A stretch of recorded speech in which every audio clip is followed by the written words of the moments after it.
దరిద్రాలకు అనంత కోటి రూపాయలని దొంగతనాలు లేకపోతే గనక దోపిడీలు ఇట్లాంటి వాటిని నివారించడం కోసం ఎలక్ట్రానిక్ మనీ సిస్టమ్ పెట్టుకుని వచ్చి అందులో భాగంగా క్యూఆర్ కోడ్ సిస్టమ్ తీసుకొచ్చేసి దాని ద్వారా డబ్బులు చెల్లించాలన్నటువంటి పద్ధతి పెడితే దాంట్లో కూడా మోసాలు ఇది ఇంకా దారుణంగా జరుగుతున్నాయి అన్నటువంటిది బయటపడింది.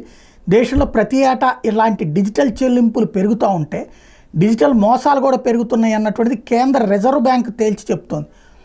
క్యూఆర్ కోడ్ మోసాలే కొత్తగా చేరినాయి అని చెప్తోంది.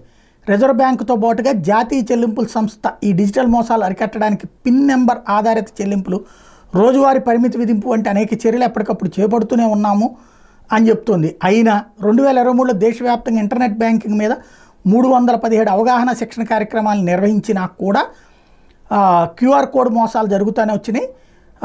కొంతమేర తగ్గించగలిగామని చెప్తుంది. 2021-22 ఆర్థిక సంవత్సరం నుంచి ఏడాది సెప్టెంబర్ దాకా 1,00,000కు పైగా మోసాలు క్యూఆర్ కోడ్ మోసాలు జరిగినాయట. దీని ద్వారా 140 కోట్ల రూపాయలు డబ్బులు ప్రజలు లాస్ అయ్యారట.